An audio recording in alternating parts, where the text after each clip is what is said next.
Interview کی 8ویں قسط میں ہم حاضر ہیں۔ آج ہم انبیاء کرام کے متعلق کچھ معلومات پڑھیں گے۔ سب سے پہلے حضرت آدم علیہ السلام کا تفصیلی واقعہ سورہ مائدہ آیت نمبر 27 سے 31 تک ہے۔ حضرت آدم علیہ السلام کے 3 لقب ہیں: صفی اللہ، ابو البشر اور خلیفہ۔ حضرت آدم علیہ السلام نے 1000 سال عمر پائی ہے۔ 11 سورتوں میں ان کا نام آیا ہے۔ ان کے مدفن کے بارے میں 2 اقوال ہیں، مکہ مکرمہ میں یا سری لنکا میں۔ سری لنکا میں پاؤں کا جو نشان پایا گیا ہے وہ 7 فٹ 5 انچ لمبا اور 2 فٹ چوڑا ہے۔ جمعہ کے دن پیدا ہوئے ہیں۔ جمعہ کے دن ان کی توبہ قبول ہوئی ہے اور جمعہ کے دن ہی ان کو زمین پر اتارا گیا ہے۔ 40 حج کیے ہیں۔ آسمان سے اتارنے کے بعد 3 سال تک انہوں نے آسمان کو نہیں دیکھا۔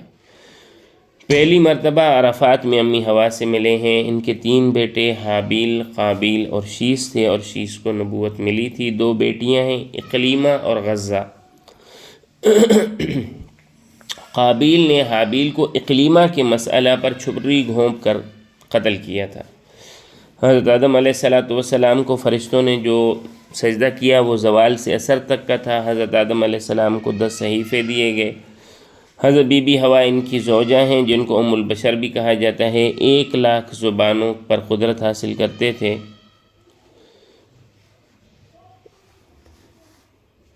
اور ان کا نماز جنازہ حضرت شیس علیہ السلام نے پڑھایا ہے۔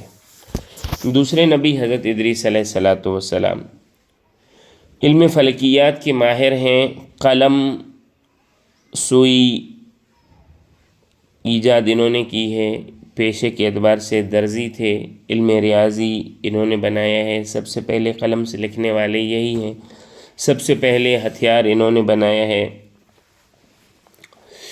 180 شہر بسائے ہیں۔ جنت میں ان کا جنت دیکھنے کے لیے 365 سال کی عمر میں زندہ فرشتے کے پروں پر یہ گئے اور 4تھے آسمان پر ان کا انتقال ہو گیا۔ اگلے نبی حضرت نوح علیہ السلام ہیں۔ نوح علیہ السلام کا لقب نجی اللہ، آدم ثانی، شیخ الانبیاء، ابو البشر ثانی ہے۔ 1050 سال عمر پائی ہے۔ 40 سال میں نبوت ملی ہے۔ 950 سال تبلیغ کی ہے۔ اور نجی کا معنی ہے رازدار، سرگوشی کرنے والا۔ 950 سال میں 82 لوگ مسلمان ہوئے ہیں۔ ان کے جو بیٹے کافر تھے ان کا نام کنعان تھا، بیوی کا نام وائلہ تھا۔ طوفان نوح کا تذکرہ سورہ ہود آیت نمبر 40، سورہ عنکبوت آیت نمبر 14 میں ہے۔ طوفان کے بعد آپ نے زمین تلاش کرنے کے لیے کبوتر کو بھیجا تھا۔ مدفن آپ کا لبنان یا عراق میں ہے۔ 6 مہینے سیلاب رہا تھا اور 8 مہینے تک کشتی پانی میں رہی تھی۔ کشتی کا نام ارک تھا جو ترکی کے جودی پہاڑ میں پائی گئی ہے۔ اس کی لمبائی کتابوں میں 2 لکھی ہوئی ہے۔ پہلی لمبائی 80 ہاتھ لمبائی ہے اور 50 ہاتھ چوڑائی ہے۔ دوسری لکھی ہوئی ہے 300 گز لمبائی اور 50 گز چوڑائی اور 30 گز اونچائی ہے۔ جودی پہاڑ جو ہے سلسلہ ارارات میں آتے ہیں۔ حضرت شیس علیہ السلام اور حضرت نوح علیہ السلام کے درمیان کا فاصلہ 900 سال ہے۔ حضرت نوح علیہ السلام کے 4 بیٹے تھے، سام، حام، یافس اور کنعان۔ حضرت نوح علیہ السلام کی قوم 5 بتوں کی پوجا کرتی تھی۔ چوتھے نبی ہیں حضرت ہود علیہ السلام۔ حضرت ہود علیہ السلام تاجر تھے۔ ان کو قوم عاد میں مبعوث کیا گیا۔ قوم عاد کی دور حکومت صنعاء کہلاتی ہے۔ احقاف ان کا دارالحکومت تھا۔ یمن اور عمان میں ان کی حکومت تھی۔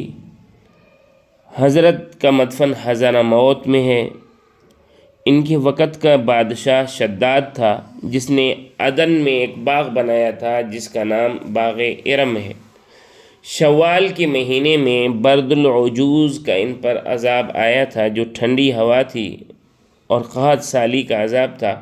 آخر کار ان کی قوم نے دیکھا کہ ہمارے اوپر بادل آ رہے ہیں، وہ بادل بارش کے نہیں تھے بلکہ آگ کے تھے۔